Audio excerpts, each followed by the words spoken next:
رب العالمين.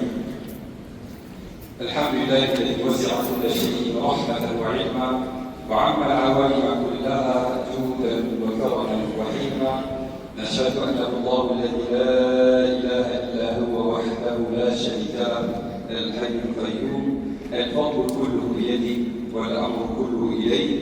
ونشهد أن سيدنا محمدا عبده ورسوله أكمل الله الدين فيه وأتمه على يديه وأحسن خلقه وخلقه وجعل الإحسان فيما أنزل إليه، صلى الله وسلم عليه وعلى آله وأصحابه ومتبعيه أكمل صلاة وأتم تسليم.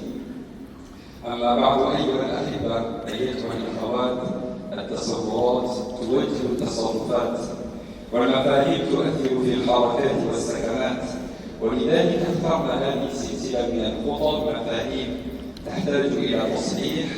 ونقف اليوم مع الاعتقاد بأن فقدان الإحساس الروحي لا يدل على أن الله قد هجر عبده.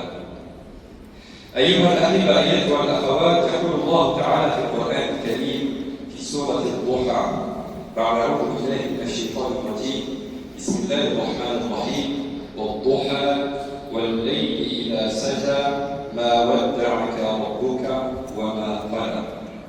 اعتبر كثير من علمائنا أن هذه الآيات من ألطف وأرق ما نزل في القرآن الكريم.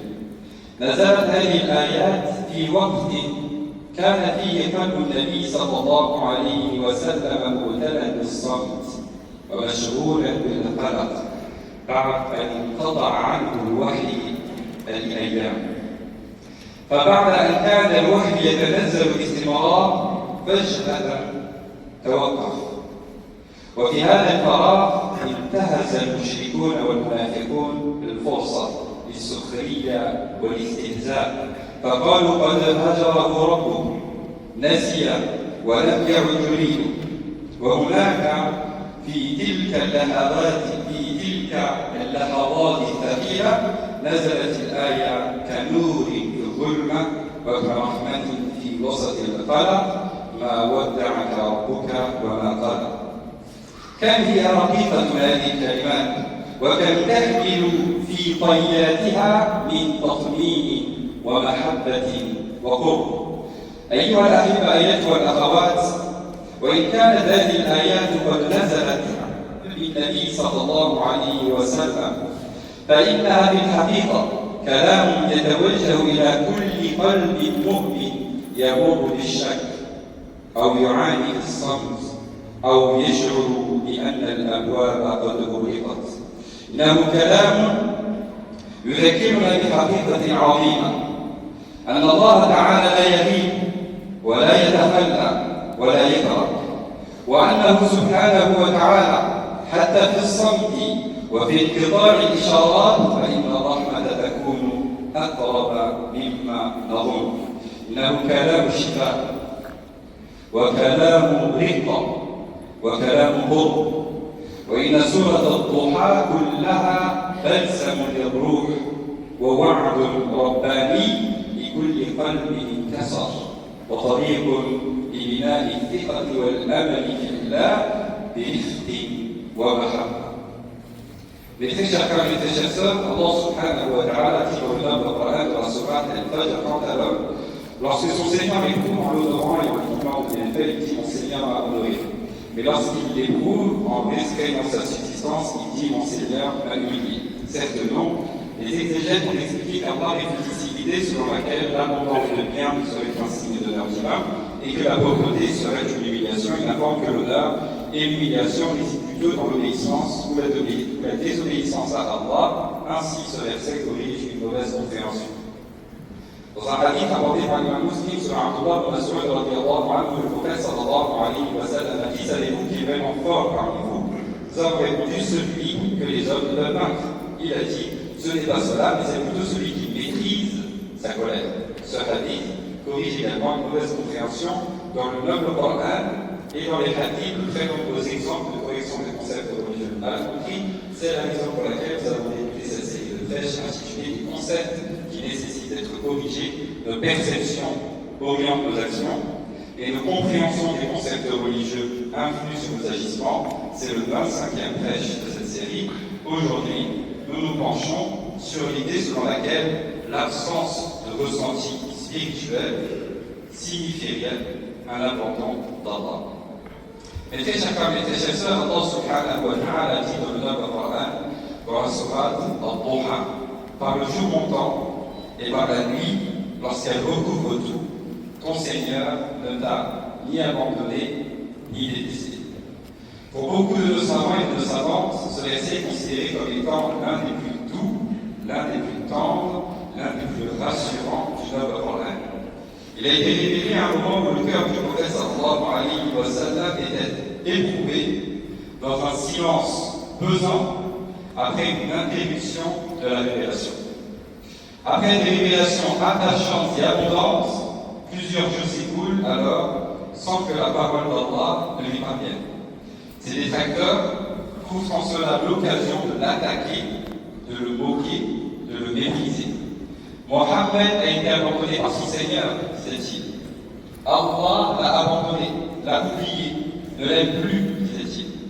Et c'est à ce moment qu'Allah subhanahu wa ta'ala, dans sa sagesse infinie et sa miséricorde délicate, fait descendre ce verset 3 de la sourate Al-Duha comme une lumière dans l'obscurité, comme une caresse, une consolation sur un cœur inquiet, celui du prophète sallallahu alayhi wa sallam.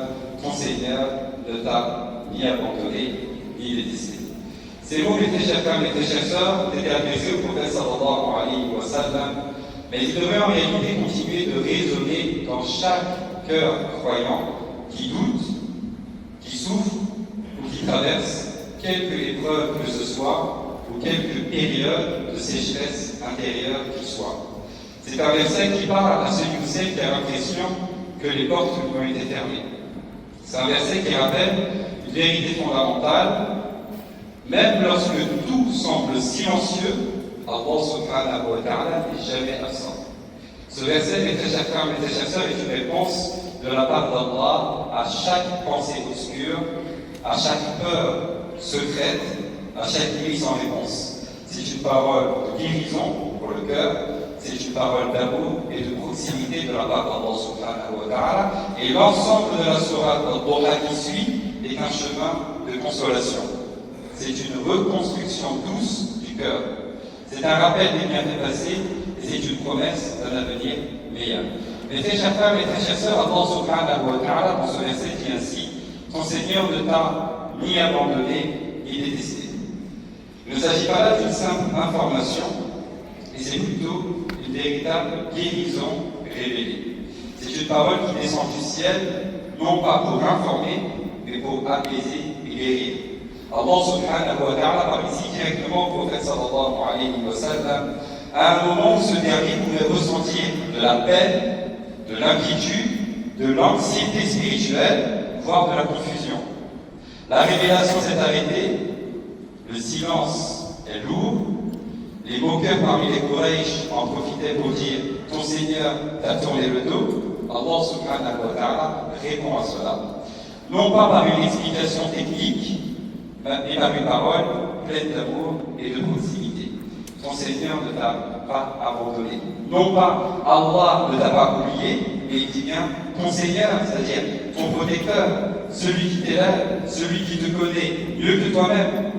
Et Allah subhanahu wa ta'ala, par cela, fait le choix d'affirmer son lien avec le croyant et la croyante, un lien personnel, un lien intime, un lien constant. Et Allah subhanahu wa ta'ala rejette ensuite également toute idée de rejet ou de haine, et il ne t'a pas détesté.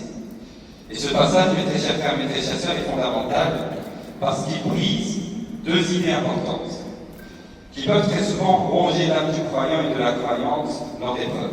D'abord, le sentiment qu'Allah subhanahu wa ta'ala nous ait laissé tomber. Et puis la peur qu'Allah subhanahu wa ta'ala nous rejette à cause de nos fautes. Ici, Allah subhanahu wa ta'ala affirme ni l'un ni l'autre. Je suis encore ton Seigneur, je suis encore là et je vais encore aimer. Et ce message même ayant été révélé au prophète sallallahu alayhi wa sallam,